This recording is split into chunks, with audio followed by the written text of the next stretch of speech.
Black Girls Ride was literally founded on New Year's Day, January 1st, 2011. I had been surfing the internet, and I was actually just in the mood looking for prominent women who were of color that rode magazine. And the only one that I was ever able to find was Bessie Stringfield. And Bessie is amazing, from being, one of the first women stunters to actually the first women to travel the lower 48 states. She is amazing.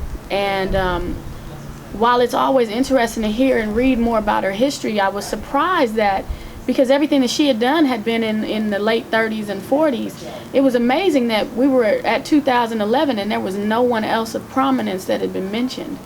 And I had just finished reading a book called The Alchemist. If you ever get a chance to read, it's by Paulo Coelho. I'm pronouncing that way wrong, but anyway, the gist of the magazine was to follow your passion and to not waste time. So I had always been passionate about motorcycles since I started riding in 2003. And I was, again, trying to read and find out more about other women riders. And I thought, you know what, if there's nobody doing this, and what I mean is featuring women riders, why don't I do that? Why don't I be the first one? And of course there had been other magazines for women who ride, but there had been none geared toward women of color. And as a market, we are our own genre. And that's not to say that we're different. It's just that there was no one talking to us. If women riders make up 20% of the marketplace, and women of color, specifically black women, make up 5%, we were, I guess, considered a niche group. And I wanted to feature not only that we ride, but that we care about the bikes that we ride, that we care about the products that we use, and that we were serious contributors to the culture and the genre. So that's pretty much where Black Girls Ride formulated, the crystal of the idea. I built the website and created the entire branding in a day. That's how passionate I was about it. And what happens is, over the course of my life, you pick up certain tools, whether it's, I've been designing graphically since '97. I went to UCLA and got a degree in history. So all of these became my tool set to create Black Girls Ride. I know what it looks like to research and create the background on a profile. And I know how to build a magazine graphically from top to bottom. And I've been learning different other assets along the way, like advertising and marketing. I was in marketing at Adidas for 9 years. So all of these culminate to give the best experience you can possibly get in Black Girls Ride, at least the way I can deliver it. And that's the background of it. Just really wanting to showcase individual profiles on women who are out here doing it, from Suicide to Dynamic to the road queens in California, Black Pearls in Harlem, New York. There's just so many women that are out here making their mark. Caramel Curves out in Louisiana. You got Eye Candy out in Atlanta, Georgia. Glow out of Houston. All of these women are making their brand on ground, and they deserve a platform that's going to showcase who they are, and not just use them in an exploitative way, but more or less showcase not only that they ride, but the contributions they make to the community. And that is really the basis of Black Girls Ride magazine.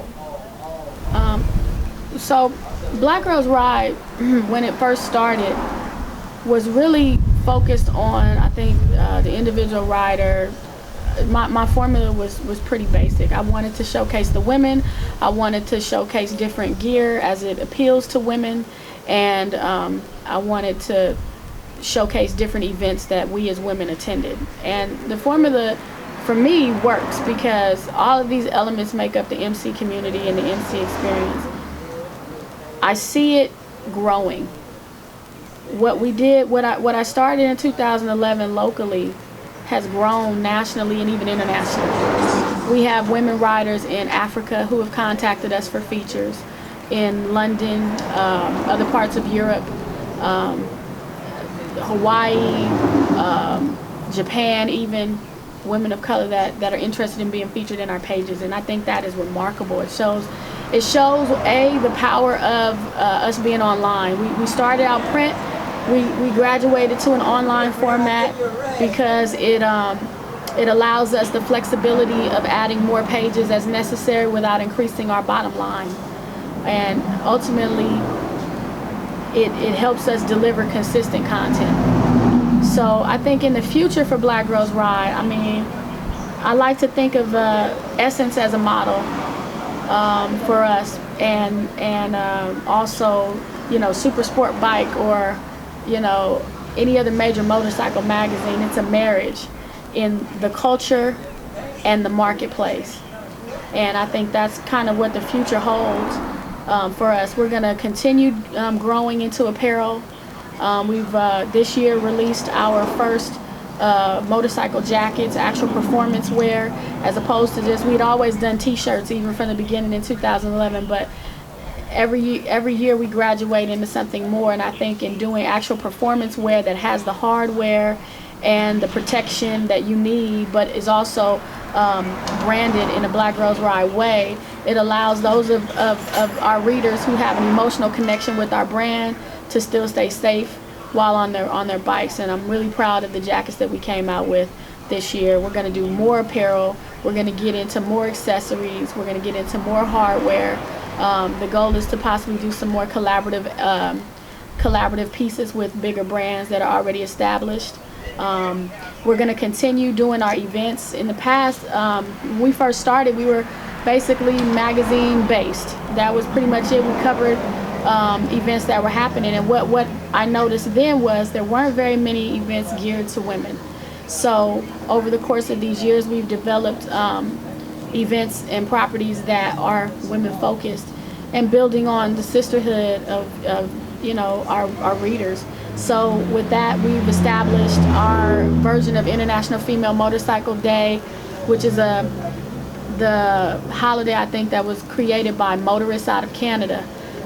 Before we had done it, there weren't very many rides set up in LA, so our ride is growing. We went from 30 to now 150 female riders, and that's always the first weekend of May. So we're going to continue growing that. We want to eventually break that world record of female riders. I think the world record was 663 women riders, and so this year we definitely set out to break that record.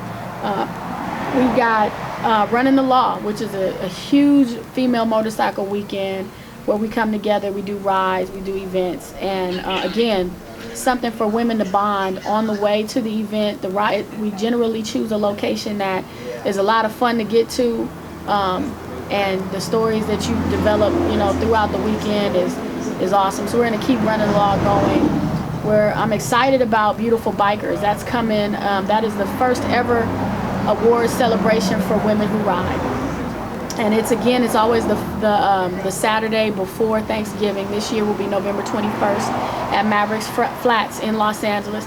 Mavericks was gracious enough to give us the use of their building. They know what we do for the community, and they have always opened their doors to us. So we're excited about coming back to Mavericks to do this event. We've garnered great sponsorship from when we began to now. We're excited about working with Law Tigers, with BMW, with Citizen E-Cigar, with Chic and Curvy Boutique. These are sponsors who believe in the totality of what it is that we're doing and allow us to reach our consumers with great events. And so we're excited to be working with them, and we're looking forward to bringing more sponsors and partners in the fold for the future. I like to think in 5-year increments when it comes to Black Girls Ride, and as we sit here, we're embarking on, in January 1st will be the official, I guess, 5th year anniversary for the magazine, and I love the fact that what we've created has grown in and sustained itself. It's not ego-driven. Everything about Black Girls Ride is celebratory. It's about celebrating the women's ride. It's about celebrating her choice to take control of her own bike. And that is something that is taken really lightly in some cases. It takes a powerful woman to decide I'm going to twist my own throttle. And that's really what it's about. It's a celebration, and we want to continue that. So in the next 5 years, I hope to be sitting here with even bigger and better events. I hope to be sitting here with even bigger and better sponsors and partnerships and relationships.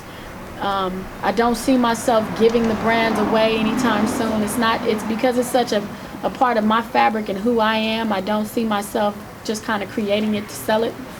So I will always on some level be a part of Black Girls Ride.